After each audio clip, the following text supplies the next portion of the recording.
G'day everyone and welcome to another edition of the Weekend Wrap, a fantastic weekend wrap this weekend with a massive win over the Doggies. Let's not mess around, let's get straight into it, shall we?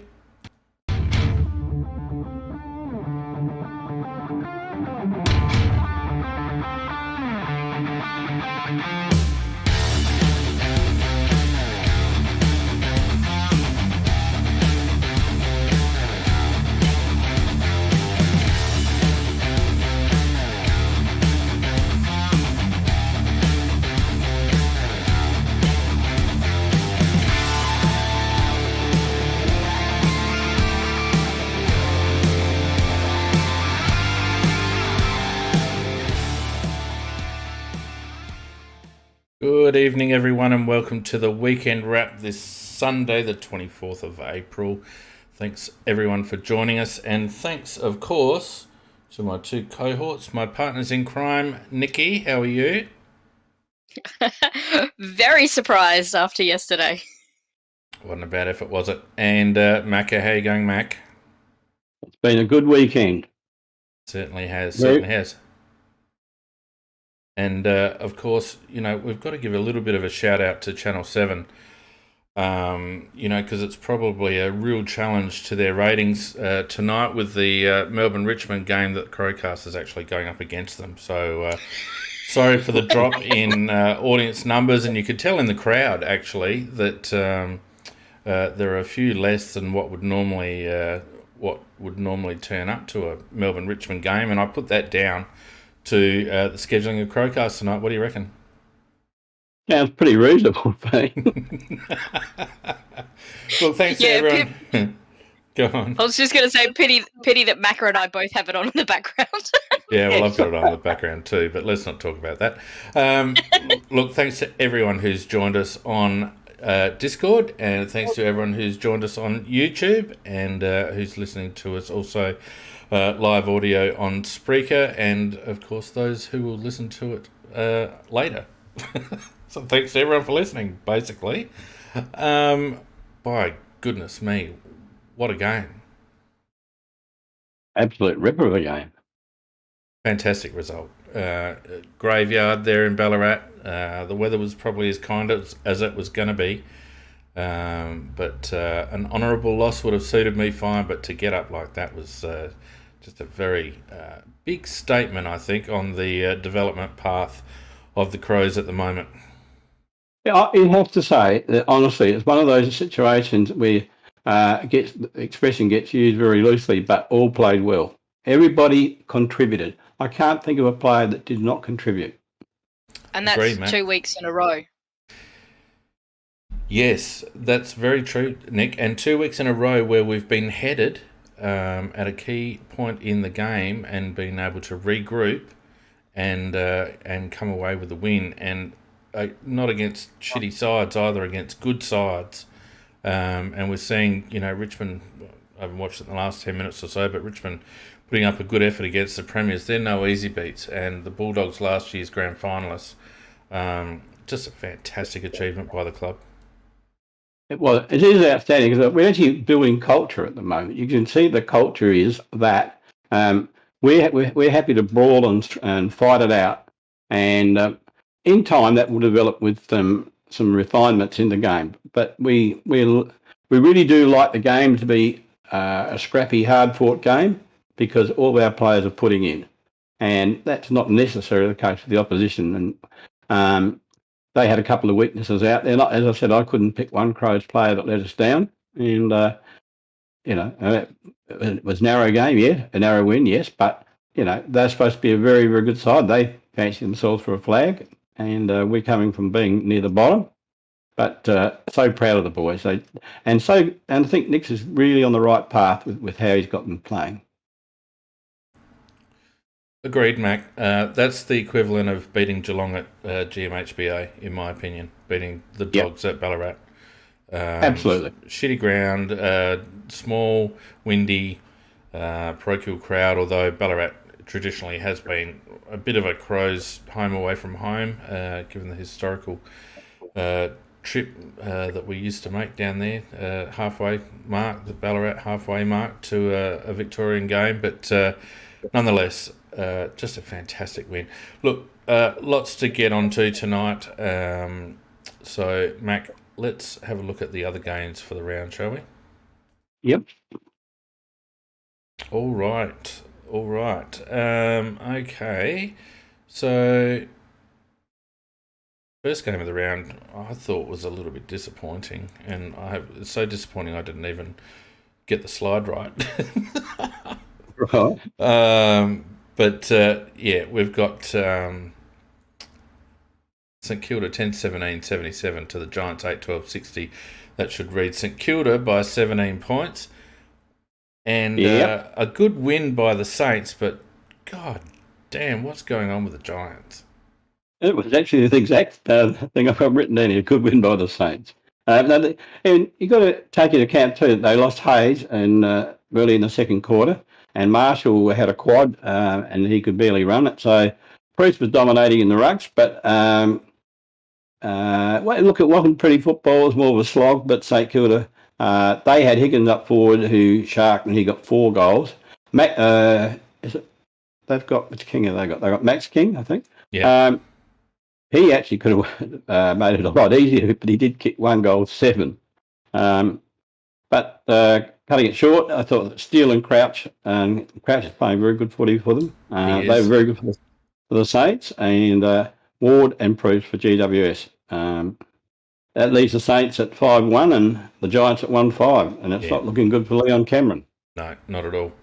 The next game... Looking forward to playing them next week. Yeah, well, it'll be a good game, I think. Next game, unfortunately, West Coast just couldn't get up for this game. I think it's the first time they've lost at Adelaide Oval for a while, and they went down in screaming heat. Port 18-9, 117 to the Eagles 4-9-33, a margin there of 84 points. Port will take the win. I didn't think they looked that good early. They seemed to hit their straps a little bit as West Coast fell away, in the back half of the game. But nothing much to take away for Port on that one, I don't think. No, they'll take 4 points, and that's about it. I mean, very, very depleted, listless West Coast. I mean, things haven't gone right for them all season. They after quarter time looked like they were playing the cool bird under 14s, really. When Finlayson and Marshall can get 5 goals each, well, that tells you about the opposition, in my opinion. I think the highlight, I thought, just watching the game, was Rosie. They put him in the middle. I don't know why they haven't been doing it before.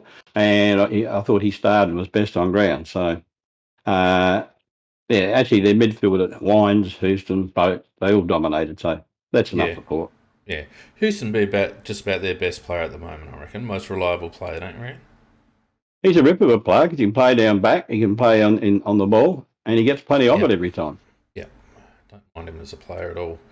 All right, the Dockers making a bit of a statement here.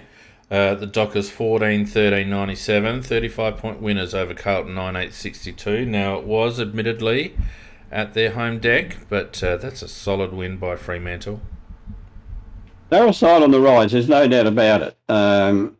Where they're at, we'll find out as the season goes on. But they're sitting at 6-1 and 5-1, and which is a pretty good spot to be at this stage of the game. First quarter, I thought Carlton had a slight edge, mainly through Cripps and Hewitt in the middle. But after that, I thought that Freo did win every quarter after that, and again after half time, the Blues don't do much after half time. I remember last week they just about blew it against Port Adelaide, and I thought they were pretty poor after half time.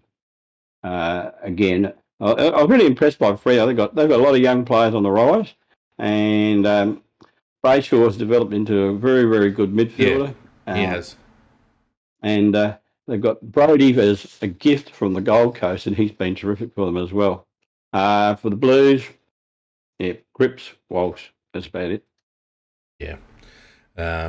Just tailing off after a little bit of a new coach bounce there, but we'll see how they progress. Geelong today, 17-19, 121, far too strong for North Melbourne, 9-7-61, 60-point winners there. And, North on the struggle. After a few promising signs, they're on the struggle, aren't they? Well, I thought it was going to be a one-sided game, but I didn't think it was going to be as one-sided as that. Uh, not going to waste too much time on the game really because it's No. not worth talking about. It was horrible to watch. Cameron got 7 goals and Hawkins got 4. That's 11 of their well, they get 17 or 16. I'll say this about Jason Horne-Francis in a team that's getting the bums kicked. He got 19 disposals, which to me says that the lad can play. And, no doubt about that. Well done by him. But the Geelong, Cameron, Guthrie, Tui, and for North Melbourne, really only David Uniacke. Yeah. You wonder how long Jason will tolerate playing in a losing team. Well, and particularly the way that North play, they play for themselves. They don't play the team. They only. It was so annoying to watch that they would their forwards when the ball got turned over. All they cared about was their man, whether their man got the ball or not. They wouldn't go and back up their teammates. They weren't working together as a team. No, and I think they need a new coach. They need a coach that. I don't think it's coach at all, Macca. I know you've got a thing against David Noble. David Noble's not the problem. It's their personnel that's the problem, mate. But even then, like Nicky said, you can still try and play as a team, and they're just individuals out there. Yeah, but you've got when you've got a team that is struggling so hard, it becomes every man for themselves. You know what it's like. Every bloke is just protecting their own patch. Because they're not thinking about how to win the game, they're thinking about how to save their own skins. And to me, that's where North is at the moment. And they just lack personnel, in my opinion. Yeah, and look, the way they're going, they'll get a priority pick at the end of the year. Yeah, undeservedly so, but it'll happen. The Lions, 21-6, 132, 52-point winners over the Suns, 11-14, 80. Fairly predictable result there. Yeah, Brisbane too classy for a plucky Gold Coast. 52 points was the margin, but the scoring shots were 27 to 25, and a lot of those shots Gold Coast should have kicked. So, while they got beaten by 52 points, and Brisbane are, in my opinion, are definitely the second best side at the moment. If you call Melbourne the best side, and I thought that they worked hard, Gold Coast, but they just haven't got that. Quality, that definition, the ability to. It's just like I'll give you an example. Rao was their best player, and he's not pretty to watch, but he gets the job done, and that's about describes Gold Coast in my opinion. But for Brisbane, they had Zach Bailey up forward, 6 goals, and he's played very well. Player. Yeah, going to be a star, and I must mention Jared Lyons. He got 30 disposals and. I think 852 metres he gained, Fiend, but we knew he was no good. We got rid of him. Well, I guess we ended up with Benny Keys after all of that, so all's well that ends well, but geez, you'd probably like to have both of them, wouldn't you? Would you ever? Anyway, no other games. The game currently going, Melbourne just starting to hit their straps a bit, 8-16-64, Richmond 6-4-40, that's about... 25 minutes into the third quarter, so Melbourne on track there. I actually tipped Richmond, and they started off fairly brightly, but I don't know whether they've got enough polish to be able to stay with Melbourne. I think that you described it well, Fane. It's about polish, and Melbourne have developed that, and North. Geez, pick that guy up high. But at this stage, Richmond, I thought they battled very well, but I think the battle may be coming to an end. Yeah, I think so. So the ladder as it stands to date with a couple of incomplete games. Of course, we've got 2 games tomorrow. We've got Sydney v Hawthorn in Tasmania, and then we've got the Anzac Day clash, Collingwood-Essendon as well. So 2 games to go, but as it stands at the moment with Melbourne and Richmond still going, Melbourne on top with 20, along with Freo and Brisbane. You'd expect Melbourne to get to 24 points. St Kilda also on 20 points. Sydney 16 points with a game in hand. Geelong and Carlton also 16 points. Hawthorn, if they lose tomorrow, by a substantial amount. The Adelaide Crows will be in the 8 for the first time in a very long time. They're on 12 points. Adelaide on 12 points. Collingwood on 8 could also get to 12 points if they beat Essendon and mess up our plans of being in the 8. Western Bulldogs on 8 as well, along with Richmond, who look like staying there, along with the Gold Coast. Port Adelaide off the mark. GWS, Essendon with a game in hand. West Coast and North all on 4 points. Just to mention Port Adelaide, they got a couple of hard games coming up, Dean. They could well be. They could be 1-7 quite easily. Well, St Kilda next week away is not going to be an easy one for them. And I think have we got 3 of our next 4 at home or something ridiculous like that? I think we've got a fairly good run of home games coming up. I must admit, I couldn't tell you that. Anyway, doesn't matter. We've got GWS next week, and Razor has confirmed what you said. Yeah, 3 of the next 4 at home. So a good chance for us to actually taste a little bit of the top half of the ladder, which would be nice. GWS next week will be a test for us because it's probably the first game for a little while that we've played in where we will start favourites. Playing GWS at home, we wouldn't have started favourites too often in the last 12 months, but we definitely will next week. If at all. I can't remember starting favourites, but it'll be a bit of a test too because game starts in the middle and they've got some very quality players in the middle. Lacking at both ends a little bit, but all their good players are mainly concentrated around the middle. Yeah, so, all right, very good. Alrighty, let's move on without any further ado to our game because it was just a fantastic win by the Adelaide Crows, 8-15-63, and I feel like I should have the Crows song playing in the background here. 1 point winners over Western Bulldogs, 9 goals, 8-62. A really solid club-defining win, that one. Yep, totally. I totally agree. You with us, Nikki?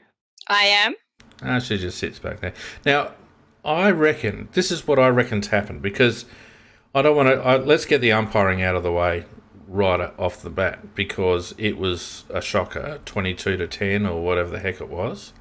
Right, but 24-10, I think. Here's what I reckon happened. I reckon that at the umpires meeting during the week, they've got a lot of umpires, so it's a fairly big room, and I reckon our umpires were at the back of the room. And when Brad Scott said we've got to toughen up on dissent, I think the blokes down the back of the room thought he said unreasonable attempt, because where did all those unreasonable attempt for marks go all of a sudden? Where?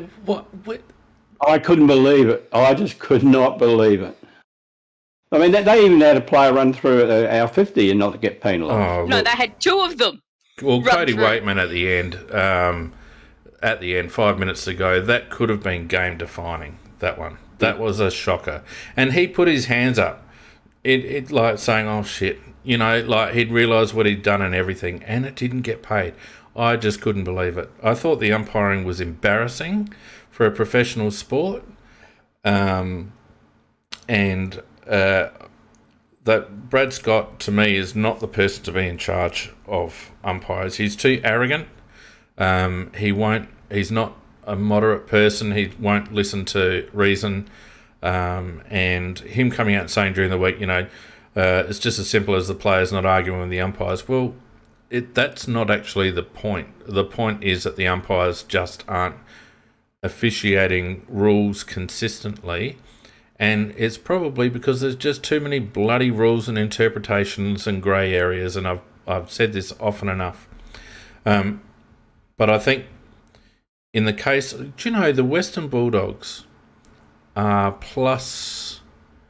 I think they're plus 50-something in free kicks for the season so far.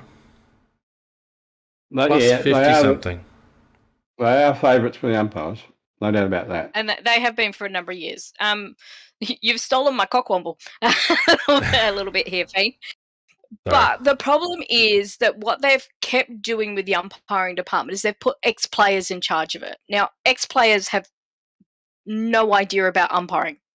and you see it consistently. They've got 3 umpires on the ground. And the reason they've now brought in the 3 umpires was so that they could see the other side of the ball ups and things like that. So you're supposed to cover. There's always an umpire all being able to see. Mm. You actually look at them, though, that they're all being told literally to stand in a line. You will find all 3 of them on exactly the same side. Yeah. Anything can go on at the other side. You've got people in charge who don't understand umpiring. And you're right. They've tried to fix some issues they think some problems are with the game with these changes in interpretations, not changes in the rule, but changes in interpretations, which goes against what umpires have actually been taught to umpire. And it opens up a lot more grey areas. You're right. And it needs to go back to being actually telling the umpires to umpire correctly.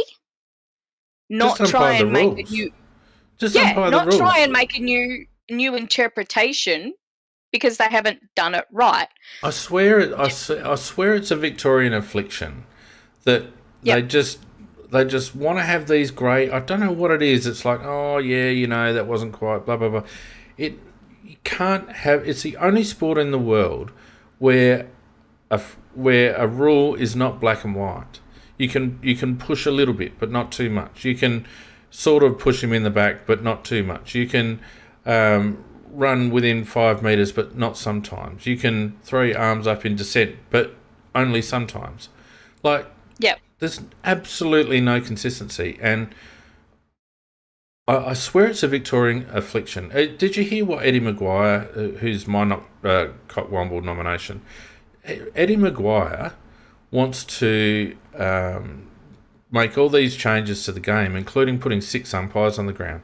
Can you imagine 6 interpretations on the ground at once? What a bloody joke. What a bloody nightmare. Oh, my head is in my hands right now. He is an idiot. Yeah, I wouldn't take too much notice of any of his suggestions. He was the guy that said that Cochin didn't kick, even though the AFL said he did. Yeah. It's just, look, anyway, I don't want to spend too much time on it because it's there for all to see. All people watching that were neutrals that I saw in forums and all the rest of it were all just as incredulous as we were. And yes, we got a ride from the umpires last week against Richmond, but it wasn't as blatant as what it was going the other way against Western Bulldogs. To me, there were efforts to get the Western Bulldogs over the line. Whether that was just my perception or not, that's the way it looked to me. And even if that's just the way it looked, it's a bad look for the game, in my opinion. I'll just bring up that the unrealistic attempt, according to the letter of the law, those calls were correct because you have to get your hand on the ball. But where they're lacking umpires that actually have a feel for the game, because in both those situations, as soon as the defender felt the knees on their back, they dropped. So they made the player drop. And so which is a legitimate tactic. Which is a legitimate tactic, but if you have a feel for the game, you know they've done that, and you know that player as well, that is actually a realistic attempt for that player. But you know what? I wouldn't even mind if those decisions were paid if they were always paid. This is my gripe. Yeah. It's just there's too many grey areas, and for mine, there's no such thing as an unrealistic. See, this rule is a classic attempt to find a solution for a problem that isn't there, right? So they want to stop people from, going up too early and all the rest of it. So they invent a rule called unrealistic attempt. Unrealistic attempt becomes a grey area, right? Because it's subjective. Surely if someone goes up early and doesn't mark the ball, remember what it used to be in the old days, Macca? There's a flat out push in the back, wasn't it? Yep, that's it. If you went up early and you didn't take the mark, it was a push in the back. The end. The rule's already there. The rule is already there. But the Victorian administration, for some reason, just are hell-bent on overcomplicating the situation instead of having a neat set of rules that can be applied across the board. And in that circumstance, if you go up early for a mark and you miss the ball, or even if you just get a bloody fingertip to it, it's just a push in the back. Anyway, that's it for the umpires. I don't want to talk about it anymore, but it was a bloody disgrace. Let's move on. Let's move on.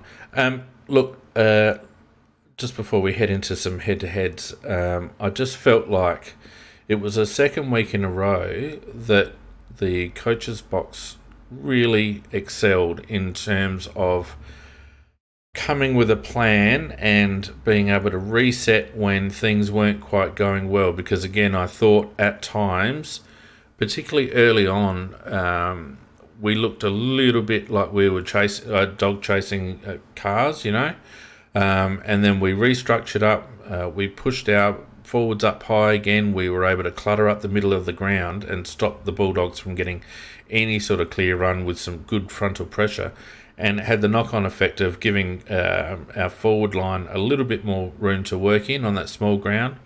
And it, barring some unfortunate shots at goal, and let's blame the wind, we could have actually been 4 or 5 goals up at half time. But I just felt like it was a really good adjustment by Matthew Nix and the team.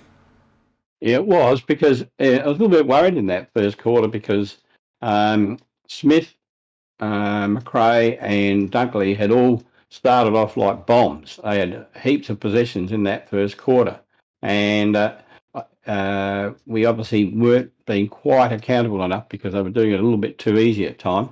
But, our backline did very well to hold them out. But after quarter time, the Smith and McRae had very little influence on the game, which is surprising because they're 2 quality players. Dunkley, he kept going, but I guess you can't stop them all. But I think what you said is right. We did bring our players up high, the half forwards up high, so if the ball came out loose, because one of the things the Bulldogs like is to be able to shoot the handball out in the midfield to players that are sitting out there and wide. But the way we presented ourselves, we sort of stopped that. Yeah. And also, they like to turn it over in their defence, and they get that nice clear kick out and then run it. So that's how they often break teams. We stopped them doing that. There was so much pressure on those kicks coming out of our forward line that they weren't the clear balls, and so we were able to actually hold it in our forward half quite a bit. It was a really great way of working to counter the way that they attack best. Well, it's exactly what we did against Richmond, Nick. Because we didn't overcommit up forward, we were able to get some second inside 50s or some return inside 50s. And at the very least, we were able to shut down their run through the middle of the ground just by having the middle third of the ground was the most populated from our perspective. We didn't commit too many down forward, and we just had one sort of roaming through halfback. We actually put Chase Jones on Bailey after. I saw that. It did a good job too. Did a very good job. Did an excellent job. All right, let's look at some head-to-head, shall we? Alrighty. Let me just get this set up. All right. Now, I've actually had some time today, guys, so I actually set up some nice little graphs. Look at that. All right, let's go through some head-to-heads. Disposal count was 100% even, 365 to 365. Effective disposals, 261 to 271, so it was pretty much the same for both sides. Contested possession was something that Nix was talking about at the beginning of the game, and it was quite even during the match, but our ground ball gets number was very pleasing, 102 to 97. Our forward 50 ground ball gets was very pleasing, 19-10, and that reflects, Nicky, what you were talking about in terms of us being able to keep the ball in that forward half. Our ability to work defensively in the forward half was fantastic. Where's another one here? Our contested possession losses only 3-5. So when we went for one-on-ones, and I think there were even one-on-ones, contested defensive one-on-ones, 12 each. We only lost 3 of them. So our defensive half pressure acts, 132 to 177, shows that the Bulldogs were really trying to work in our forward line, but they weren't getting much out of it because, as we said, they weren't able to get that free-flowing transition, Nicky, were they? Nope. It was really delightful to watch. Yeah. And marks inside 50 for us was very good, 16-8, and you can see from that graph there that after half-time, I think, what was that? That's 13-5 after half-time, marks inside 50. So we're really able to clean up our entry into forward 50 after half-time, despite the wind being a bit of a factor at times. I think those figures also reflect the fact what you were saying before, Fian, about moving the half forward line up higher. It sort of gave us space to run into at times. Well, it gives us... Remember how I've been banging on about forward 50 entries and about how we're one possession short? I reckon getting those extra players up in that centre third just gives us the option of getting one more possession in, which is giving us the ability to get more depth into our forward 50 entries. Yep, that's the way I'm seeing it. Inside 50s in general, I think were in our favour. Yep, 58-43. So that's reflected in the scoring shots as well. We had quite a few more scoring shots than they did, and certainly in the second half, our inside 50s. After about the 10-minute mark of the third quarter, we really had ascendancy, and it probably shows that we should have won by more. In the end, we had a hell of a lot more opportunities in the second half, and Western Bulldogs made the most of their opportunities in the second half. Their efficiency inside forward 50 was far better than us. What else have I got?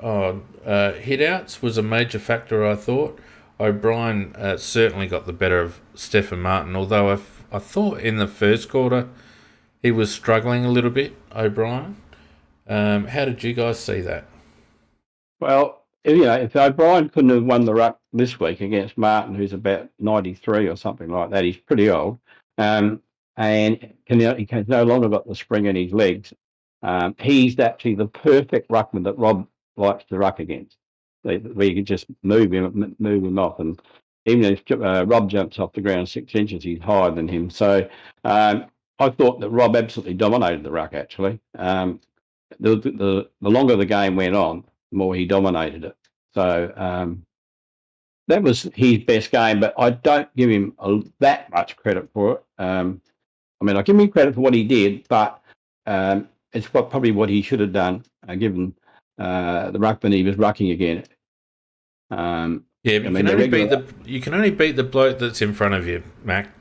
And he took some very timely marks. I felt he got better as the game progressed, to be honest with you. He was more effective in the ruck and became a bit of a force around the ground. So I actually thought he did pretty well, particularly after half time. Yeah, look, he actually won it. He won the ruck very well, I thought. But what I'm really saying is that once they had their main ruckman out, Martin is not the player he used to be. No. You would have expected him. You would have expected Rob to win it. And he did it very convincingly. Yeah. And Nix in his post-match actually talked about how he didn't say he had a stinker, but he did actually, talk about how he wasn't as effective in the first quarter, and he really worked himself into the game, particularly from the second, and took some really important grabs for us. Yeah. Yeah. Did it translate to clearances? Certainly not in the centre, 8 apiece. And that's kind of what I thought. We had some ascendancy at times, but certainly in the second half, I didn't feel like there was a lot of ascendancy in terms of clearances. Both teams had some nice clearances in the second half. One that springs to mind is Sam Berry late, which was very decisive for us. So it didn't really translate, and you can see around the ground, around stoppage, the Bulldogs got on top of us quite substantially, 29 to 38 there, and that was a trend throughout the ground. And it just seems to me that it seemed to me that we were maybe certainly weren't staying off the ball because we had a lot of frontal pressure going on, but again, it's not this overcommitting that was happening previously. Just describe what you mean by that thing. Well, we weren't committing too many at the contest. Oh, sorry, you mean in numbers? Yeah. Yeah, like how we often get sucked in to the ball. Yeah, we actually kept a really good structure. Yeah. You're talking about like the bees or the honey thing, yeah. That's it, yeah. Yeah, so they certainly won more out of stoppage, but it didn't amount to anything in particular. Tackles inside 50, 14 to 9, and that again relates back to 14 to 9 tackles inside 50, 19 to 10 forward 50 ground ball gets. I think it really actually shows how intense our forward pressure was. And what you were saying earlier, Nicky, about not allowing them free run out of defence in terms of their transition. Yeah, I thought our smalls were really terrific with the pressure they put on the player going for the ball or with the ball. Yeah. Intercept possession. Oh, sorry, go on, Nick. Yeah, I was just going to say that pressure when it was coming at that, the half forward area, it was like Scholl and Cook, who are really good below their knees and nice deliverers into the forward 50. Yeah. Intercept possession 79 to 68 in our favour. Intercept marks 26 to 15 in our favour. Thank you very much to Billy Frampton, and we'll talk about Billy shortly. But that was another key feature in my opinion. The ability of Frampton and Duday and Geordie Butts to control the ball in the air. None of their aerial specialists, Norton, etc., really were able to have any impact aerially at all. And most of their scores were sort of, even Ugelhagen, who got one early, didn't have an impact on the game at all. So excellent game by all three of our tall defenders, I thought. Yeah, couldn't argue with that. When I was trying to pick best players, you're normally looking at all your attacking players and your on-ball players, but they're certainly, our defenders were certainly around the mark, weren't they? Yeah, absolutely. I didn't think that Western Bulldogs worked with a lot of system into their forward line, whether that was due to our pressure or I felt like Smith really turned the ball over quite a bit. He was quite wasteful with his disposal. Liberatore was a bit Rory Laird-like with his disposal in terms of just kicking and hoping. I didn't think there was a great deal of method for them. Treloar was probably the one that was trying hardest, along with Dunkley. He was the most dangerous in that second half. As you say about I always got to say Liberatore. He was too much. He got the ball quite a lot, but he just bobbed it. I mean, he just put it up there for 50-50 balls all the time. Yeah. Yep, always under pressure. So when they were the third quarter, they talk about what an amazing quarter he had, and I'm like, but he did nothing with it. Yeah, they did no impact. A lot of possessions for not a lot of impact. Very, very good point, Nicky. And again, with uncontested possessions, it was all pretty much even. Although Western Bulldogs held sway for most of the game. Look, to me, it was just a game of pressure. Nix wanted to close it up, and we did close it up. We closed it up in the area of the ground that they're most dangerous. And we opened up the area of the ground where, at the moment, we're most dangerous, which is up forward, and it worked a treat. and our defence held up. I think that's really the tale of the tape. Yep. I mean, I think we did put a lot of pressure on them when they were disposing of the ball, and as I say, making them kick 50-50 balls. And our defence, I thought, well, like everybody, they really gave their best, and I thought we won very handsomely down back. Yeah. The only other thing that I'd point out is that I feel like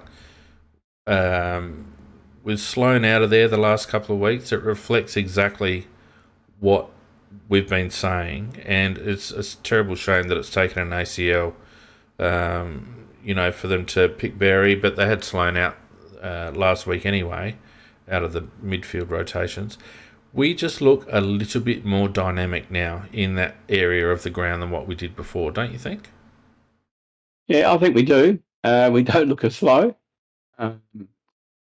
I think young Berry's done quite well. I mean, he hasn't dominated, but every time he goes round, he'll just improve, and so it's good for him. It's his first game in, Mac. He played last week. Second game in. Yes. Sorry. But what it's also done is what both you and I like is that they've put Murphy and you see a bit more. You didn't get Rochelle the last 2 weeks, but you've Murphy and McHenry push up higher. Yep. And actually use their speed around the contest as well, just becoming those extra midfielders. And as you pointed out before, Fane, they're both actually were very good junior midfielders. Absolutely right, Nick. All we've ever seen out of Murphy is on the old half-forward flank trip. But tell you what, he's not a bad on-baller, actually. He's a very good on-baller. And what I didn't know is he played all his junior football as an on-baller. Yep, and then he came to us as in the SANFL as a top-up player, and we played him on the half-back. And then we put him in. He got picked up as a rookie, and we put him in half-forward. Yeah, for God's sake, don't put him in the middle. Well, they think he's too little. I thought, he actually's got more pace than I thought he had, and Oh yeah, and I thought that some of his dashes where he's running into the forward line, they're very, very, very, very good. They because he gets it in there quickly, and he's got a nice kick on him as well. So I like to see him having a run on there. Well, it's made a difference, even though we didn't win stoppage clearances in terms of statistics. There are more than one occasion where Lockie Murphy was able to make a difference. And Ned McHenry's another one. Statistically, he didn't have a huge game, Ned McHenry, but his physical presence around the contest is telling at times. And I think it's underrated in terms of the impact that he has on breaking up contests or breaking down clearances from the opposition, because he will generally get to the first or second possession out of clearance when the opposition's got the ball, and often he'll break that down. So both Murphy and McHenry are very good at that, in my opinion. Yeah. Sorry, I lost my train of thought there, Frank. Yeah, you did. No, I was going to add in what I also liked was we put McHenry on Daniels, and he could not get his free run that he likes to, and he likes to play off. But McHenry, because he's got that speed, could go with him, and he's also strong enough to bring him down or to put the pressure on him. I know what I was going to say. Last week, I think it was, McHenry, he made, you look at handballs and kicks. Apparently, he 35 pressure acts, which was the highest for the team. And I wouldn't mind betting he would have been very high up there again this week. So why a lot of it doesn't translate into handballs or kicks for him, it does relate often to handballs and kicks for the team. Yep. And, you hope that over time, if they persist with him, and I think that they will, I think he's becoming part of the DNA that Nix is actually trying to develop there in terms of physical impact. But you hope in time he'll be able to add some polish, to that aggression and that hard attack on the ball. A little bit like what we're starting to see with Chase Jones, where Chase Jones has turned into a bit of a bull down back, but his disposal is quite good usually by foot, and Jones just needs to keep building on that composure and that polish. He's had two very good ones in a row. Yeah, he has. Before we delve too much into the individuals, why don't we just turn on the individual stats and have a look at them, shall we? Because I want to have a look at Ben Keys first of all. Ben Keys, 32 disposals, including 29 pressure acts. Macca, he had only the one centre clearance. How many stoppage clearances did he have? He had 7 clearances around stoppage. He had 5 inside 50s. He had 9 score involvements. Let's have a look. What else we got here? 11 defensive half pressure acts, and this is the key thing with Benny, is that his pressure acts don't always happen forward of the ball or in the middle. He had 11 defensive half pressure acts. His contested possession rate was 50%, so for every 2 possessions, one was a contested possession.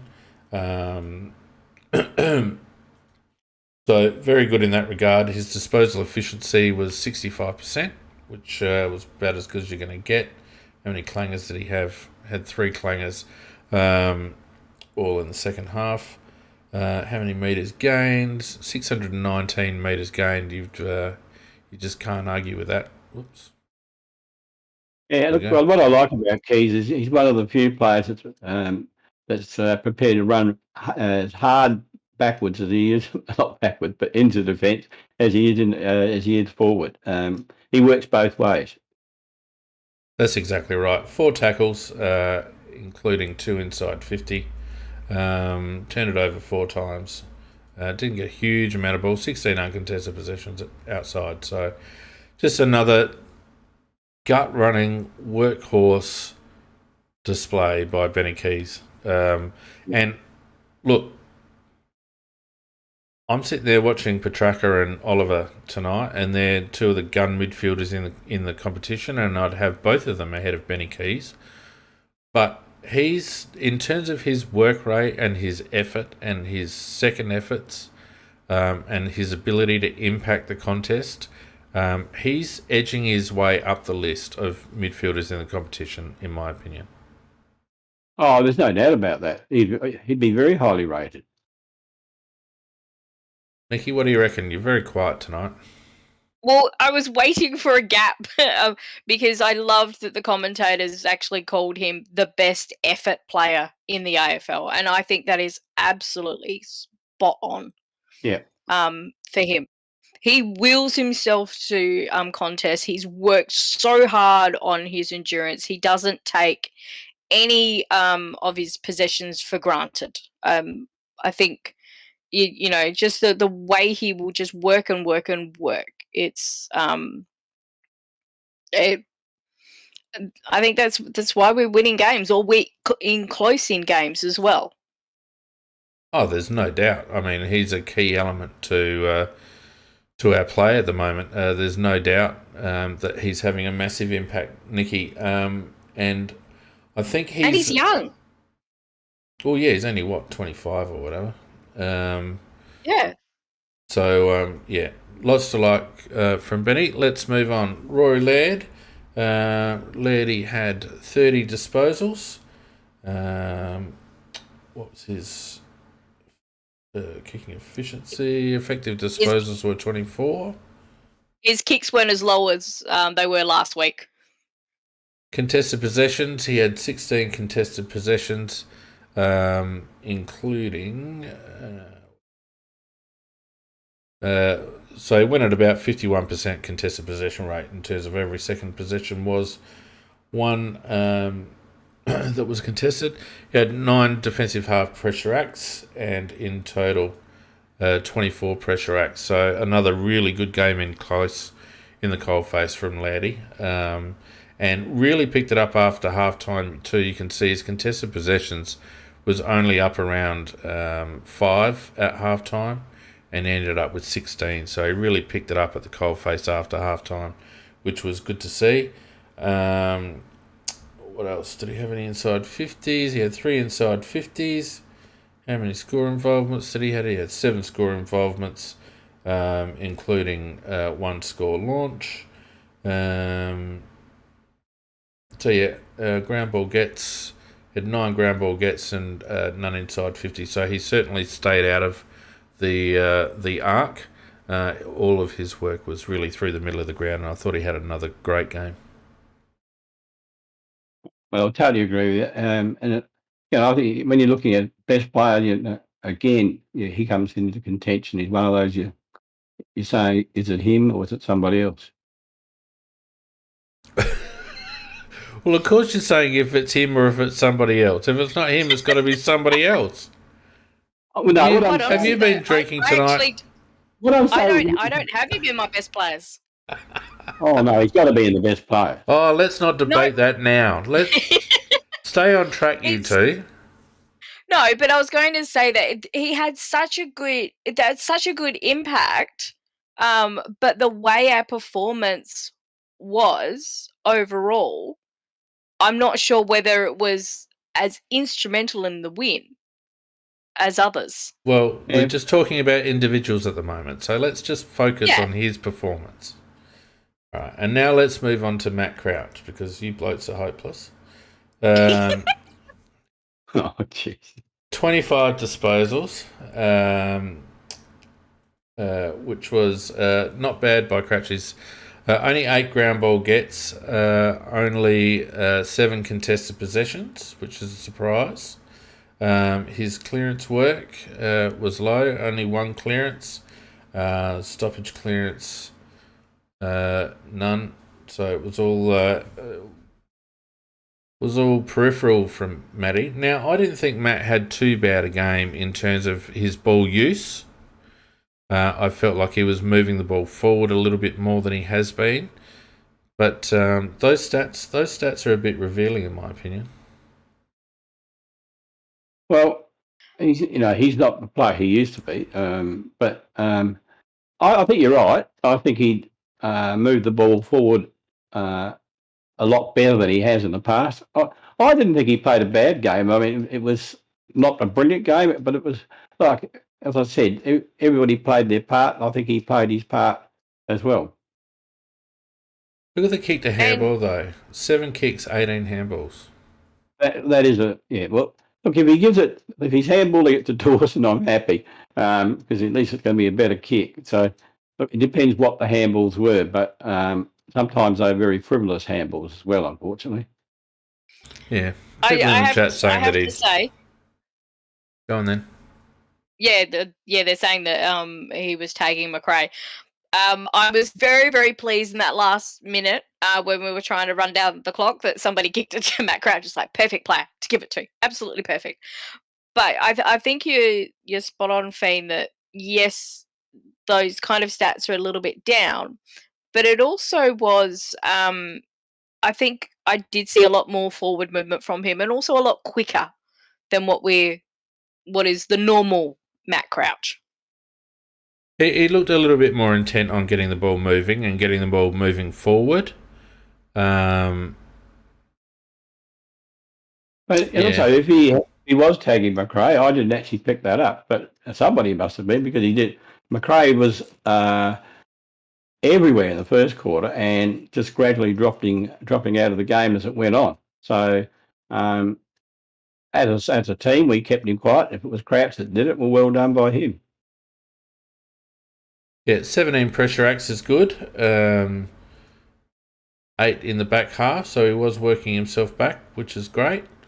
Yeah, look, I still think that Matt's building. I think he's still getting the pace, and I think he's still getting fitness into his legs. I still think he works well as our coalface player, although the stats don't seem to evidence that that's the role he was playing this week. or if he was, then he wasn't playing that particular role effectively. But I'm happy to keep him going at this stage. Yep. Speaking of keeping going, we had Sammy Berry obviously in the team this week again, and I just feel like he's growing into the role a bit. What do you have in terms of disposals? He had disposals. That's not right. What are you talking about? It's about 18 or something. Yeah, I don't know what my little graph's doing here, but it's a bit silly. Anyway.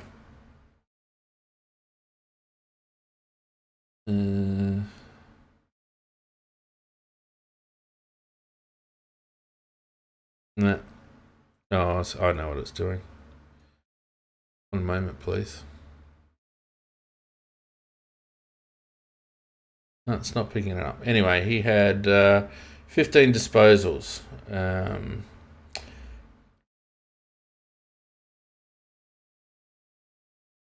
Anyway, he had 8 handballs and he had 7 kicks. So not too bad. His a workaround stoppage.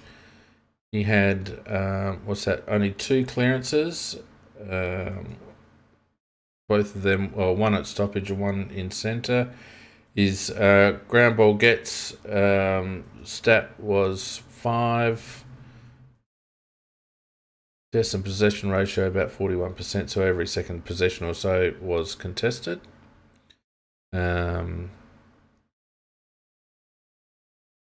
I was content with Sam's game. I thought he did a couple of good things. I think he's still getting the pace and the rotation of the midfield. But the thing that you get with Berry that you didn't get with Sloane is that he powers through congestion, whereas Sloane doesn't. He's got such a strong core, Sam Berry, that he just doesn't seem to get held up. Or when he gets tackled, the ball isn't dropped out or loose.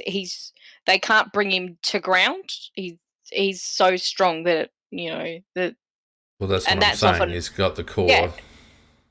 Yeah, and it was so good to see. There were a couple of times I saw that happening, and you could see the Bulldogs players around it, because that's normally what they do, is they get that player to ground, and of course, as soon as you do that, you want to get rid of it so you don't get a hold in the ball.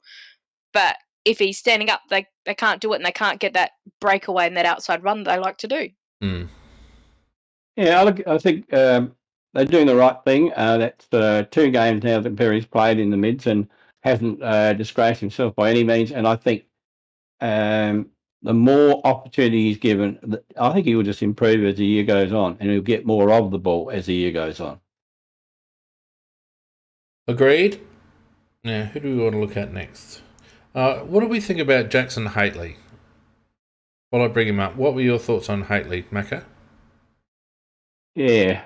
Look, he wasn't a star and he wasn't bad. He played, I thought, a useful game. I can't remember his stats. I think it was about 15 possessions, I think, something like that. There were a couple that he earned that were very good because they were hard possessions.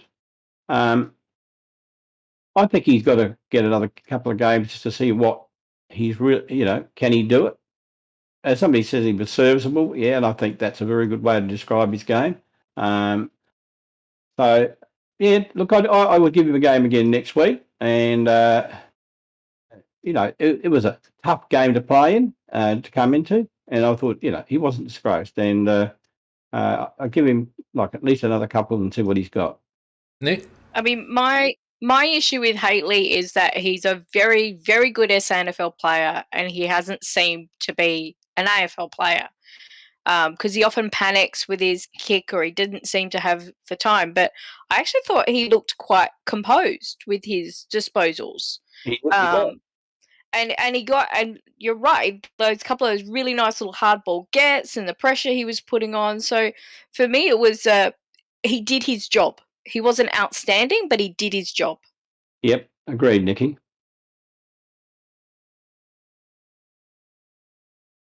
Yep, I agree with that too. I don't think I don't think there's any value in having Jackson in for like one game and then pissing him off again. I felt like he started quite well, and probably he looked like he got knocked up a little bit. It looked like, I don't know whether he had a couple of injuries or like a couple of knocks during the course of the game. He got one bad hit during the game. Yeah, and that seemed to mess him up a little bit. But look, he had 13 disposals. He had 5 contested possessions. Ground ball get stats, he had 5 ground ball gets. Around stoppage, he only had the 1 clearance. So, like, it was quiet. And if you have a look at his disposal count, a lot of it was like he had 9 possessions up to half time, ended up with 13. So he certainly faded out in the second half. So yeah, look, I think he deserves, the opportunity to consolidate in that position, because if we can get him running, he's a handy size. He's a very handy size to have. He is that, and you just won't know unless you give him a couple more games, and just so continuity, so he can actually feel a little bit confident about being in the side. If you said to him straight up, you've got the next 2 games for sure. At least you mentally you're not under pressure. I don't want to get. I agree with that. I agree with that, Macca. I think you need to give a kid a run. A blocker, almost a guaranteed block of games. A couple to get the pace, a couple to have some impact, and then maybe a rest. Lukey Pedler did all right in the 2s on the weekend. I think he had 26 touches in the 2s. So, Luke gets a bit of a block of time in the 2s, and maybe it might be time to give him a swap over, or give Berry a rest, or bring Harry back in, or whatever. So, I mean, I don't think it's a bad position to be in, and I think Jackson deserves a good run at it to see what he can do. But certainly after half-time, you can see there his stats after half-time really sort of fell away. In terms of metres gained, 218 metres gained, not too bad for a midfielder. Only had the 1 rebound, 50. How many score involvements did he have? He had 4 score involvements. So, he did get involved a little bit. His tackles numbers were low in 2. So, but then again, his time on ground, he was only on ground for 64% of the time as well. So, eased into it, I think. Maybe, hopefully, he can get through whatever niggles he's got that he's picked up as a consequence of those hits. And otherwise, he might have to have a rest. Ned McHenry. Talk to me about Ned McHenry. Well, he plays as an annoying little pest, but he will contest everything. And I've actually warmed to him. I used to just call him just an irritating little ant before. But look, I really do like McHenry now. I like what he does.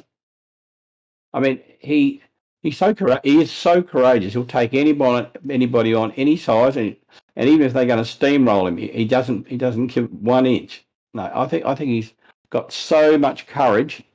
And as I said, I know that last week he had 35 pressure acts, and I wouldn't mind betting that he had another heap of them again this week. That they don't go in there as stats, but they overall do help the side. So, look, I like him. I really do like him. 12 disposals, 17 pressure acts, Mac. In the defensive half, he had 3 pressure acts, 3 forward 50 ground ball gets. In total, he had 5 ground ball gets. Contested possession rate of about 41, so 40% of his disposals were collected in contested situations. He didn't lose a contested situation. 2 shots on goal, unfortunately, was a little bit off on those. But his score involvements, let me just have a look here. 6 score involvements is very good. There's one. I'm actually going to do an analysis of poor old Ned's for and against freeze. Because I don't know about you. I don't know about you. They hate him. They hate his guts, and it's been evident since the moment he set foot on an AFL field. How can a player that goes in so hard not draw any? He had no freeze for and 3 against on the weekend again, and I just don't. I can't work it out. Well, he had his head nearly ripped off a couple of times and got nothing for it. Yep. No, he doesn't have a head. According to the umpires, he has no head. He has no back. Yeah, it's just criminal, and it stands out to me. It's just criminal. I don't understand why he doesn't attract more free kicks from the ups. Anyway, let's have a look at our defence, and Tom Diday will start with. To me, it was back to the Diday of old, as far as I'm concerned, with Tommy Diday. One of his best games for a very long time, I think, Fane. You guys are effusive tonight. Nikki, what do you think? Well, these short answers are really going well. Oh, okay. I can talk longer. Well, I wish you would. Okay. Well, he really was back to his very best. I mean, the number of times that if he didn't take an intercept mark, I don't know the number of intercept spoils, but he certainly spoiled it a hell of a lot as well. And he was getting up high off the ground as well. So I'd say that he's got back to 100% fitness, because I thought that was his best game for a pretty long time, both in intercept marking and also spoiling the opposition. Yeah, so last week you could see that he was, his timing was back, but he was still going to ground a little bit. Whereas this week it was absolutely spot on. It was like back to the Diday of old. I mean, he had that beautiful timing.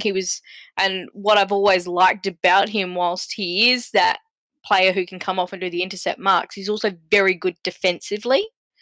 And he's been a little bit rubbery over the last month. Yeah, he has been, but this was a really. I actually kind of felt that this was like a big step forward. So I just like the way that he and Frampton and Butts were working together down there, and interestingly, the Dawson was quiet, but we were getting so much run out of Diday and the others. Yeah, so I had. Sorry, go on, mate. I wouldn't say the Dawson was absolutely quiet, but it was quiet for him. Well, we're talking about Diday at the moment. But, I think that one of the reasons, though, is that Diday hasn't been mopping up as well as he did this week. I thought he mopped up very well. As I said, that so many times when it looked like they were going to take a mark, he'd come over the top and either mark it or punch it either towards our players or out of bounds if necessary. No, he played well. Yeah.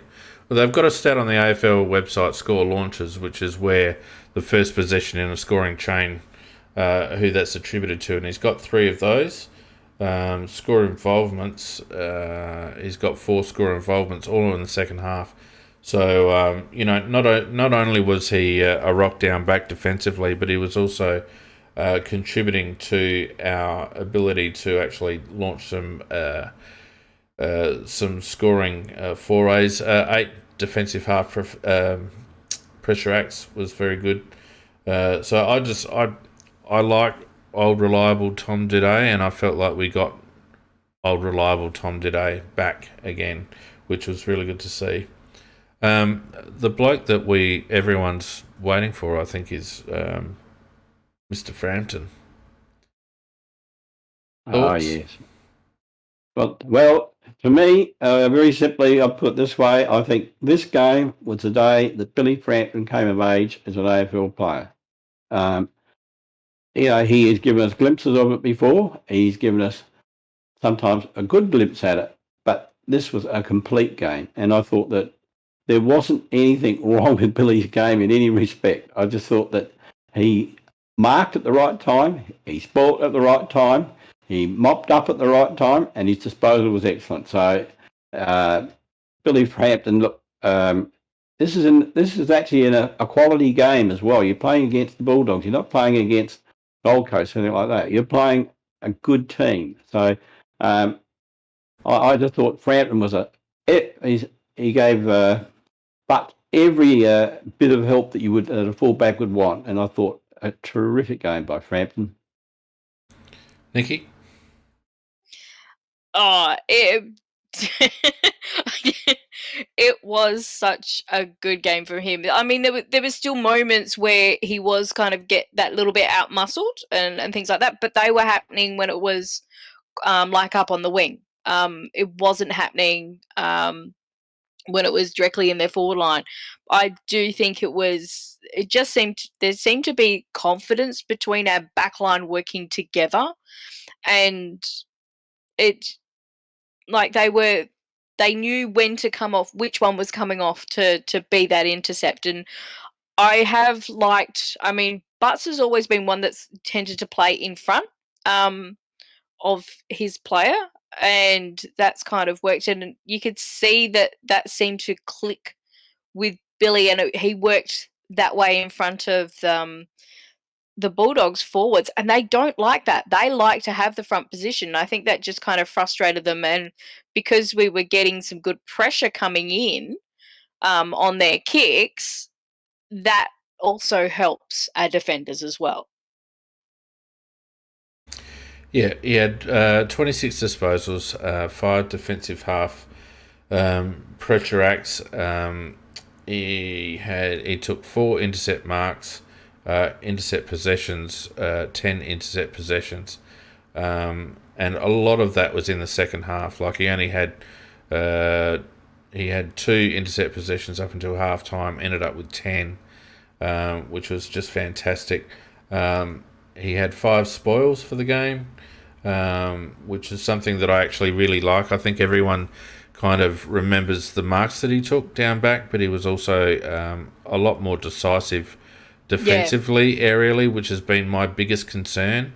I still don't think he's had his true test just yet. I think I want to see him up against a really strong forward and see what he's got. Although he didn't do terribly last week against Richmond. No. So look, I just was really impressed, and Mac, what you asked for is what we got, because we got the combination of the proactive ball use, but also the defensive aspect, which I was questioning last week. So you really got your wish with what Billy served up this week. Yep, no doubt about that. I mean, there's not much more that he could have actually done. Not as you said, at all. I just can't even think of any bad blues that he made. Because every player will make a bad blue during a game. Even the very best do that. But I can't even remember him doing that. So I just hope that he actually has a good look at it himself and says, yes, I am a good AFL player now, and plays to it every week. Yeah. 94.4% kicking efficiency he went at, if you don't mind. Oh, well, it's good in his hands. Yep, no doubt about that.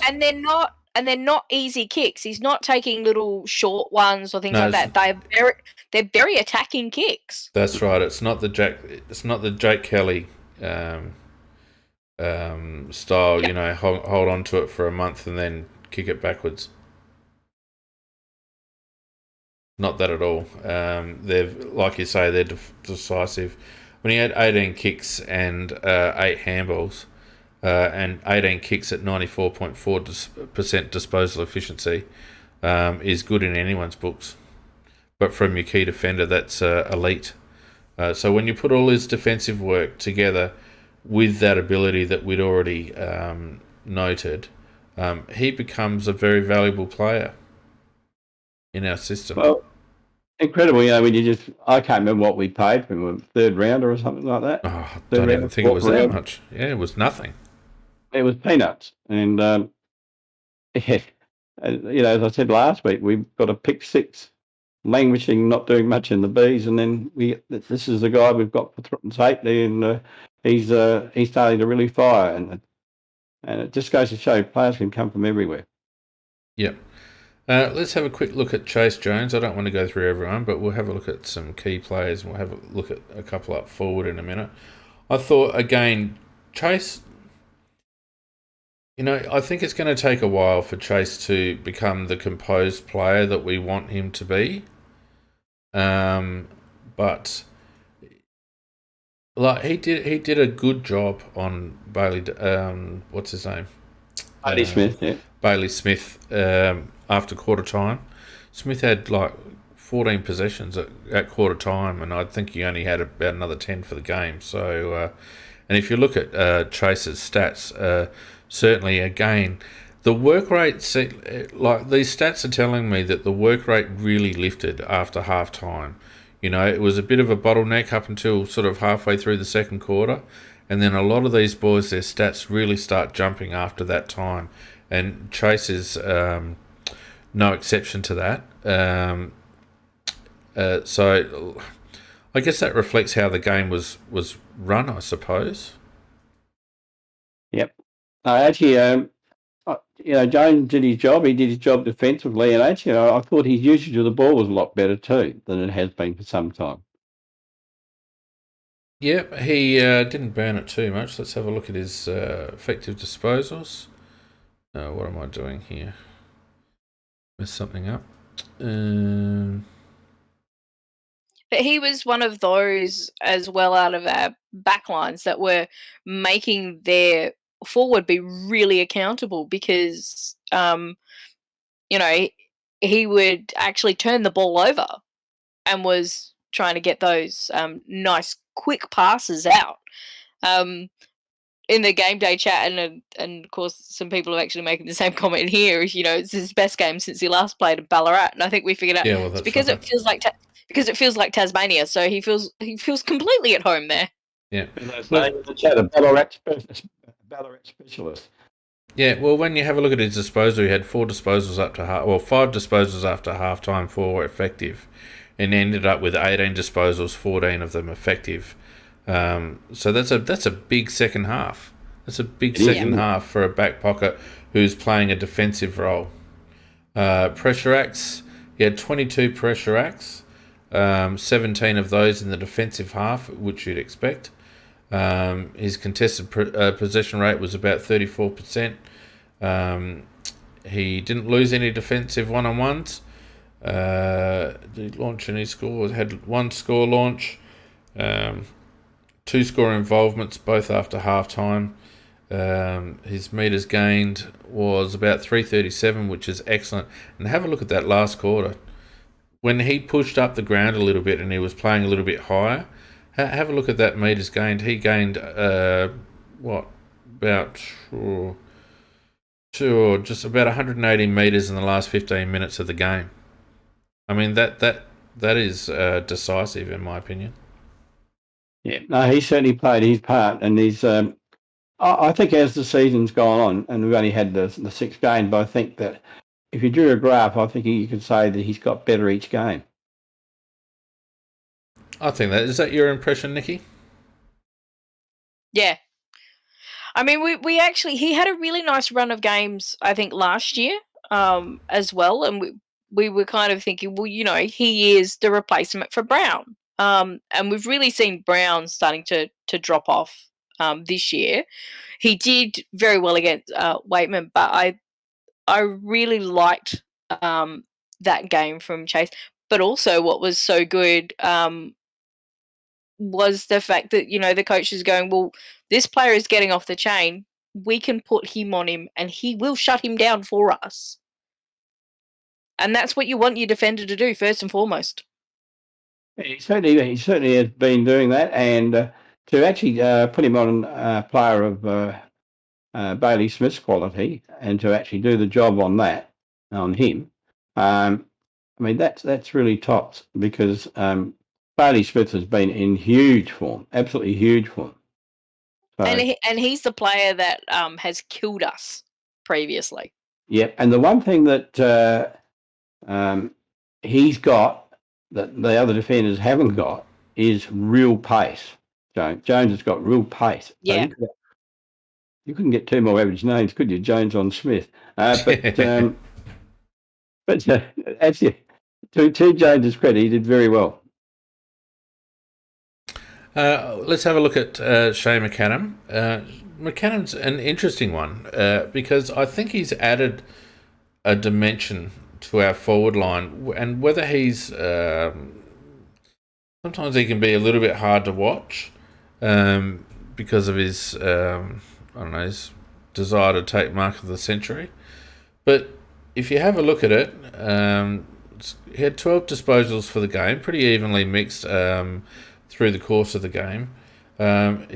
He took 6 marks. 5 of those were inside 50, and 4 of them were in the second half. So again, another indicator that the work rate really lifted from a lot of these peripheral players in the second half of the game. He only had 1 mark inside 50 up until half time. Let's have a look. I had another stat here. His pressure acts, so 10 pressure acts, 1 forward 50 ground ball get. I just feel like where's the stat that I was looking at? Anyway, I just feel like he's adding a little bit of a dimension inside our forward 50, another point of difference, if that makes sense. Well, yeah. He is different. He can actually put you into delirium of happiness with what he does, and at times you have to go out and then give him a kick up the backside. But he's got tricks, and one of his courses to go for the big high leap. But at ground level, he was very, very effective at ground level as well. And that's really what he should be. And he is a quick player. He's got speed. And sometimes in last year, I thought there were times he looked disinterested, but he looks absolutely interested all game. And since he's been in the side, he really looks like he wants to be there and wants to give 100%. Whereas I thought at times last year there were times when he didn't really look like that. So at the moment, I'm liking him, and only if he keeps playing in that manner. I mean, the reason why I made the comment last week is about how I thought he was brought in to, to match up against Richmond. It was to actually create that change in the look of a forward line, because we've got the two kind of more the leading marking tools in terms of Himmelberg and Walker. You've got Gallant, who could do anything on the day and you're never quite sure what. And McAdam is very similar to that, but because he's that smaller size, but he plays tall. But what I really liked from his game on the weekend was a lot of those leads that he was doing, and the demanding, you will kick it to me, and just getting that separation from his defender was really nice to see. Well, it's interesting because the AFL.com site only had him as 1 mark on the lead, but I distinctly remember 2. Yeah, there were 2. He took one very early on in the first quarter, and then he took one later on in the last. That's correct.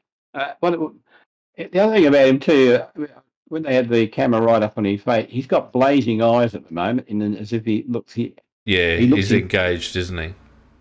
Yeah. Yeah. He's engaged in the game, and whereas at times last year, you almost probably see his eyelids just about shut. Yeah, wake up, Shane. Yeah, I agree with that, Macca. That's a good observation.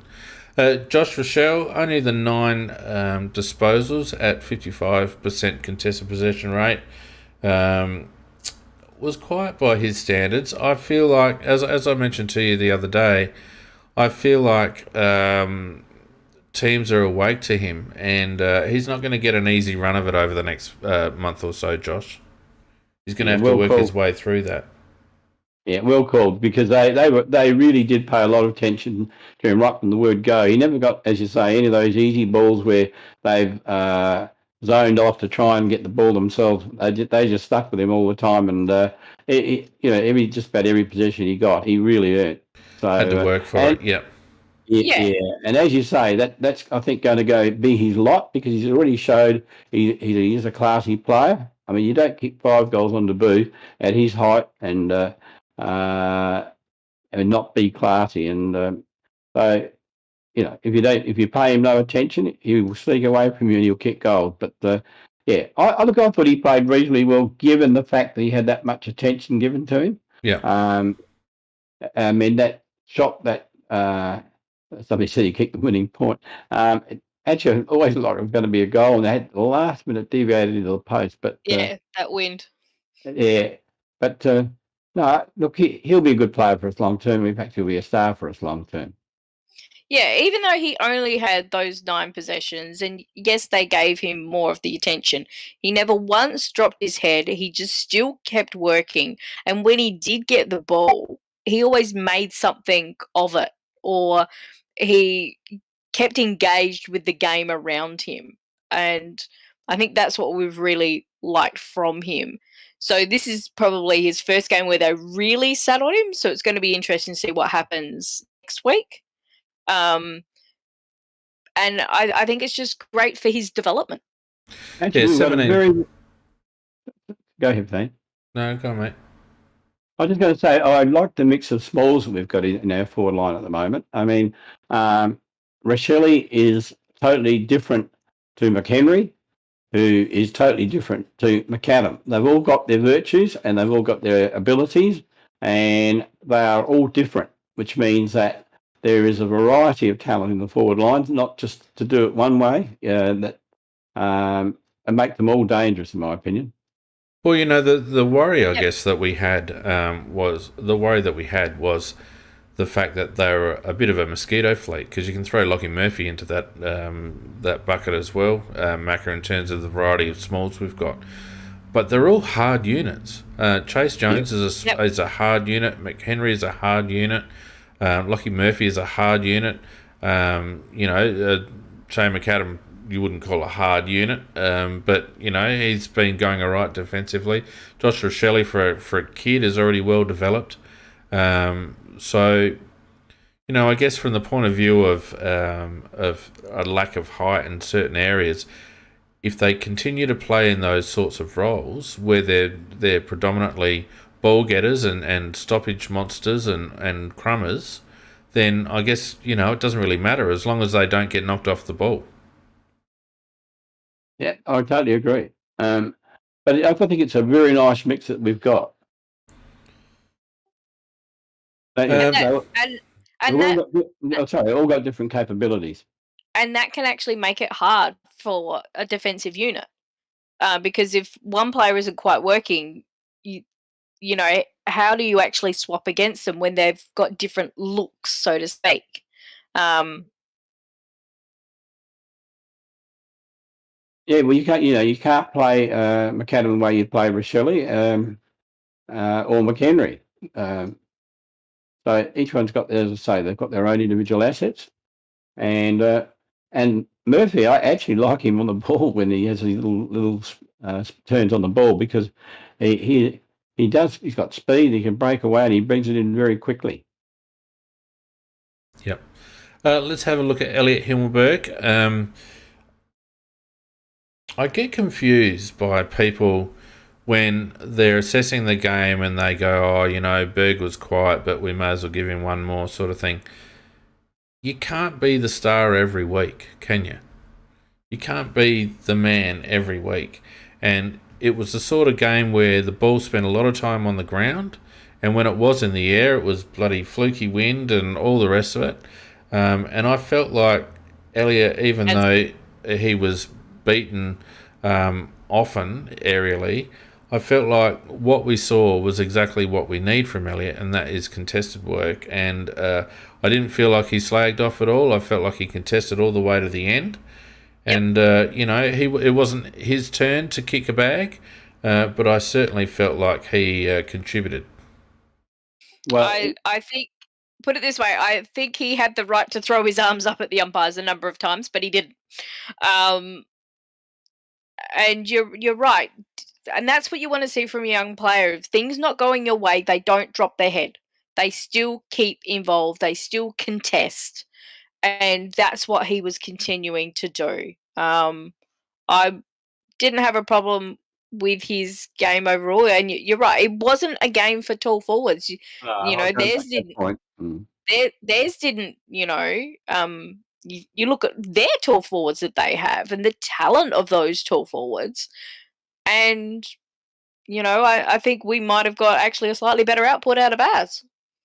Well, I wouldn't go that far, but Well, I would. Slightly. Tex Murphy was Tex Murphy. Tex Yeah. Walker was far more instrumental than any of the other tall forwards on the ground. I'm sorry, I thought you were comparing just Himmelberg, but that's what Nicky said. Look, it wasn't a great game by Himmelberg, but I'm not going to bash him for that because of the fact that I don't think it was the style of game, because it was an arm wrestle. It isn't the type of game that favours forwards at all, or the big forwards. And I can't think of any opportunity where he stuffed up getting something that he should have got. No, not at all. Not at all. And when you say it wasn't a great game by Himmelberg, that implies that it was a bad game. It wasn't a bad game by Himmelberg, it just wasn't his game. Yeah. Okay, that's a fair comment. That's why I look at it. He contested, he kept the ball in his area, he made his defender accountable, he brought the ball to ground. Did he kick goals? No, but others did in his place, and we won. Yeah, not a game for big fellas. That said, then you talk about Tex Walker, and you think this guy's just a revelation. 16 disposals, 500 goals. Yeah, and 500 goals. A fantastic effort from Tex. And look, it's interesting because I was looking at the Richmond game earlier, and Tom Lynch is already on 400 and something goals, and he's about 100 years younger than Tex. And you think, well, maybe Tex is underachieved, but it just goes to show how much time Tex lost with all those injuries, with his ACL, and then his hip injuries, and his foot injury, and all the rest of it. And for him to overcome that big slump in his career over the last, probably 3 years, and then to come out like he has, at the beginning of last year and then also the beginning of this season, I did feel at the start of the game he looked a little sluggish for maybe the first time this year. He looked a little bit heavy-legged. Macca, did you notice that? No, I didn't. I didn't actually notice that. I didn't think. Well, I can't think of an example where that happened, and I'm not saying it didn't happen. I actually thought that Tex put in every time that he was anywhere near the ball. I thought he was very creative. He made sometimes he made something out of nothing. But no, I thought. Well, I thought he was outstanding actually. When you take his game as a package, I think no Tex and we don't win. Oh, no doubt about it. 16 disposals, 5 shots at goal, obviously kicked the 3, including the sealer. And wasn't that just a sweet little kick off the boot, just coming... Oh, he kicked 2, sorry. Just coming off... No, he kicked 3. What's my thing saying? Jesus Christ. You haven't fun with stats today. No, never mind. 3 goals, including that beautiful little left to right fade at the end. I can't speak highly enough about Tex at the moment, and I've been a critic at times in the past, but credit where it's due. Can't speak highly enough of him at the moment. He's just a credit to himself. I think he is. And I think what it is that we've got a very young forward line, and he's the only senior player really there. And it shows that the leadership skills that he has is helping to control that forward line. And I think that's where we've seen those younger guys actually take that step up, is because they've got him on field with them to help them out. But also I think it also has just given him that boost as well, just in the way that he's playing. Yeah, I think you can't argue with what you said there, Nicky. He does control the forward line, and um, he well, if you think about it, he's really got Himmelberg's to do the hard stuff up at full forward and take the crunches and all the rest of it. Tex, actually, he's roaming quite a lot and covering quite a lot of ground and demanding the ball. And after that, I mean, he is really dictating the forward line, and the Smalls are working in hand with him. So I just can't speak enough highly of Tex. I mean, he had the incident last year, which to some degree, I mean, it shouldn't have happened, but I thought he was over crucified for it. And I'm not trying to justify what he did. And to come back and knowing that he was going to get booed and all that sort of stuff, and to come back as he did and play well right from the word go, and as if he'd never been out of the game, and didn't take any notice of the boos. I mean, the guy has got mental courage, in my opinion, and I think he's an outstanding player, and well, he's going to be sad when he finally does retire, because I can't see a replacement of his standard coming up. Well, not at this stage. There's a perennial Darcy Fogarty, and we all, less said about that at the moment, the better, although Darcy had a good game on Saturday. Riley Thilthorpe. Now, there hasn't been a hell of a lot from the club with regards to Riley. He had a bit of a knee injury. They're hoping that it's minor, but I haven't seen any update. Have you guys heard anything? No, I haven't seen anything come through. No, I haven't. Yeah, so they said they're going to do scans on Monday. Okay. Yeah, well, that's pretty standard. Yeah. So, from what I heard from Van Berlo, I think it was, they're hopeful that it's not a major one, just maybe a medial strain or something like that. So, fingers crossed. But you'd imagine that Riley's the heir apparent, and if we hang on to Elliott, and we've still got Darcy in the wings, and Lockie Gallant, and it'll be a very interesting forward line with Shane McAdam there as well.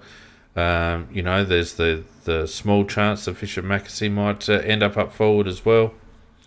Who knows? We've got options, but they've all got to hit their ceilings for them to be good. Well, Phil Thorpe, of course, has he's got enormous talent, and he's obviously had a bit of a mental problem in the sense of doubting himself.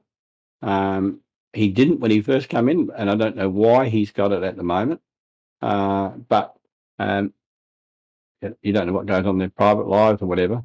But I think long term he's going to be the key forward. Well, I think so, absolutely. But that's going to take some time, I think. Oh yeah, look, I can maybe 2-3 years, yeah. Yeah, I don't think that's happening overnight. He hasn't hit the competition. I mean, certainly he's had a small impact on the competition. He had a good debut, obviously, etc. But in terms of being a bona fide main man up forward, he's got a ways to go yet. But you'd expect that given his age. Tex looks like he's got another 12 months in him. But as I said, I just saw him. He seemed to free up a little bit, but early on he was a little bit heavy. Just heavy-legged, in my opinion. Well, actually, I'll probably be watching the game again, Fleet. I'll tell you next week that I agree with you. Yep. All right, that's about all in terms of looking at the individual stats. I think we've done it to death. So I guess it's just down to our 5, 4, 3, 2, 1. Let me just bring up my little best and fairest thing here so that I can write down your things. All right. Let Nikki go first this time. This is like last week. It was horrible. All right, Nikki. Okay. So I went with Keys. Yeah. Frampton. Yeah. Walker. Yeah. Dudes. And then Jones. Not bad at all, Nick. Mac? There's so many others you could put in there as well. Oh, 100%. It was a very even team effort. Yeah. I had Robin there for a while, but as we've been talking through things, he kind of got bumped down. Yeah. Well, I wasn't that much different to you, Nikki, but probably different order. I gave Walker the 5 because I just thought that no, Walker, we can't win. That's my opinion. Yeah. He's like Umpires. No, no text, we don't win. Righto. For the Ben Keys, I thought he was outstanding. No Keys, we don't win? No, the reason I didn't have him at 5 was the fact of his efficiency rating. Oh. With the ball, with his disposal. No, hang on, I'm allowed to have my opinion. So. Yeah, I know, mate. But it's fun. So Walker 5, Keys 4, 3 to Frampton. Right. No Billy, no win. He certainly gave possibly could have lost without Frampton. And Duday, I gave 2 to Duday because I thought it was an excellent support game that he played down there. Yeah. And I gave 1 to Laird for earning a lot of hard ball. Yep. Very good. I gave 5 to young Mr. Frampton. 26 disposals as a key defender at a 94% efficiency rate, plus all the aerial work that he did. I just think that was almost the perfect defender's game. So he gets my 5. Benny Keys gets the 4. Bruce Laird gets the 3. Tommy Duday gets the 2 for mine because I think him and Billy worked very well in tandem. And Chase Jones gets my last point with honourables to Tex and also to Lockie Murphy. I thought Lockie Murphy, who we didn't cover in the individual stats, I thought he had some really good moments as well. Had a good impact. There you go. I will sort out those numbers and we'll show them on Tuesday night. But it's interesting. We all watched the same game and we had different players for our best players. And it doesn't mean one is right and one is wrong. It's just the way we see it through our eyes. Yeah, but we basically had the same half a dozen, basically. We did. Yeah. Same half a dozen. Keys, Frampton, Walker, Duday, Jones and Laird. Same half a dozen. Yep. And I think that's probably reasonable. There were good moments from a lot of other players. But I think, the consensus is pretty solid, I think. Don't forget, if you want to put your votes in for the viewers' best and fairest, chuck your votes in the Crows chat channel so that I can see them. Otherwise, I get a bit lost. So chuck them in there. That'd be great. Thank you very much. Final words. We've got GWS next week. I wouldn't see any forced changes. Jack Haitley obviously has a couple of bumps and bruises to get over. But aside from that, even the other lad that we didn't talk much about was Braden Cook, who I thought was looking more and more solid and composed every time he sets a foot on the park. I thought he was very, very good, Braden. He is going to be a star of the future. I just love him. As you said, Pete, every time he goes out there, he's just looking more comfortable out there. Yeah. Last week, in the dying moments and the hard moments of the game, I thought he performed well then.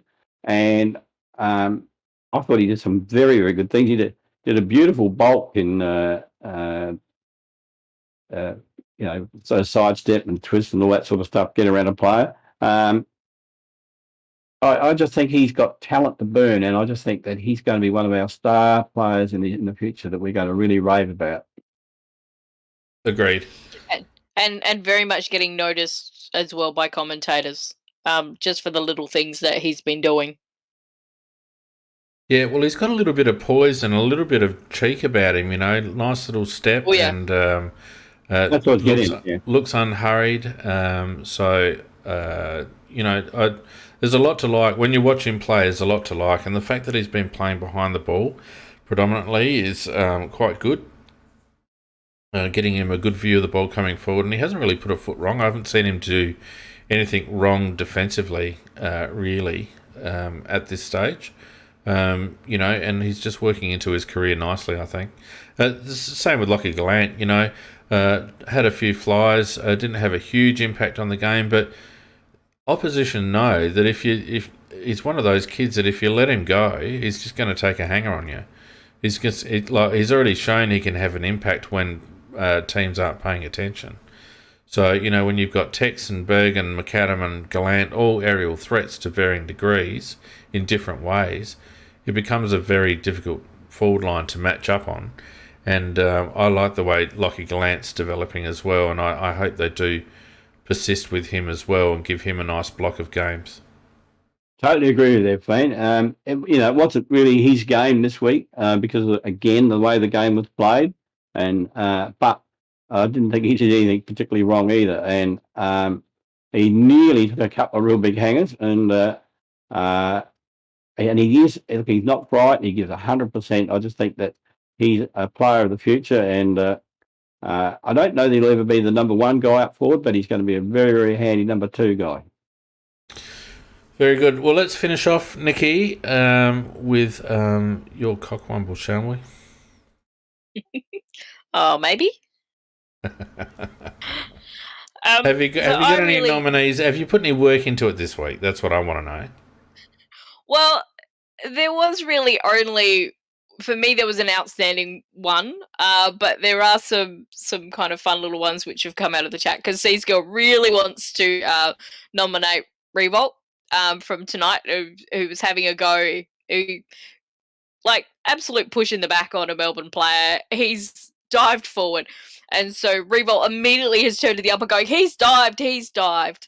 And she would like him to be nominated very much because he does it every single week. And my comment is that was like, he actually knows what a dive looks like because he does do it every single week. So yeah, fair point there. I'd like to give a nomination to Crum Chad in the chat for trying to get everyone to say go Crum. I fucking hate that word. So same. I won't be saying it. Piss off. Yeah, that's a Crojack thing, and they can have it. Yeah. And for me, I think the outstanding one is whichever Scott is in charge of the umpiring. I mean, now you're talking, Nikki. Absolute num. Well, my nomination is Brad Scott for that ridiculous speech that he gave. I mean, seriously, what he was talking about. It was almost petulant, It was. And I loved, who was it? Was it bloody the front bar that they played his speech and then they replayed all his bloody gesturing and hand waving in his coaching career. It was bloody hilarious because it's like it shouldn't be that hard to not argue with the umpires, and then you see him flapping his wings for 5 minutes in the bloody North Melbourne coaches box. It was fucking hilarious. No, 100%. I just think he qualifies perfectly for the cockwomble.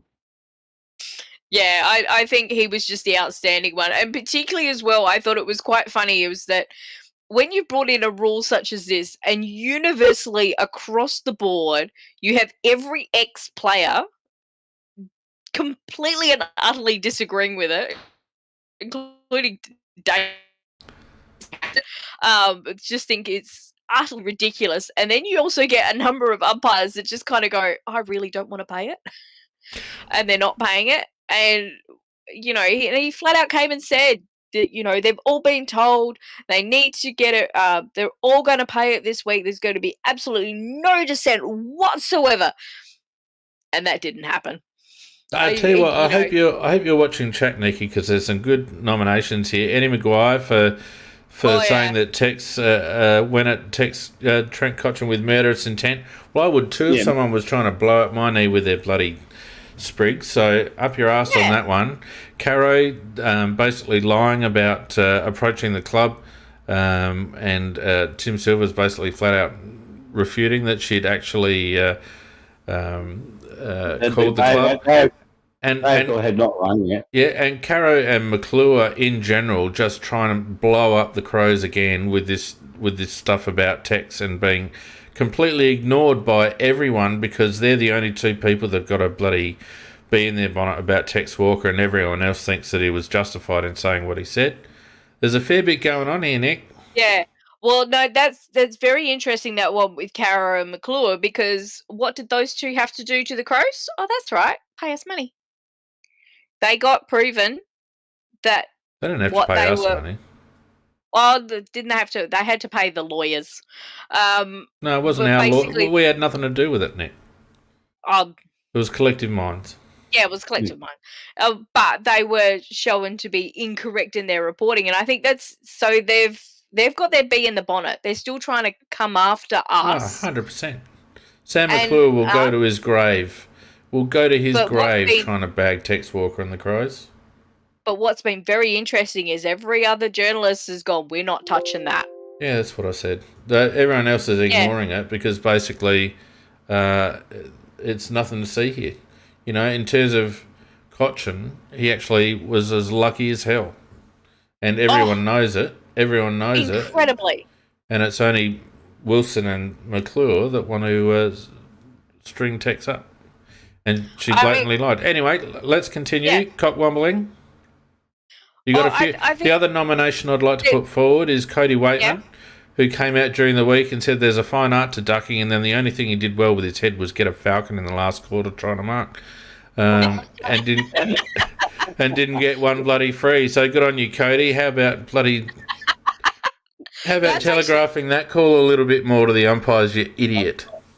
That's actually a good one, because the whole intent of this is somebody that says or has done something particularly stupid and makes us laugh. And you know what?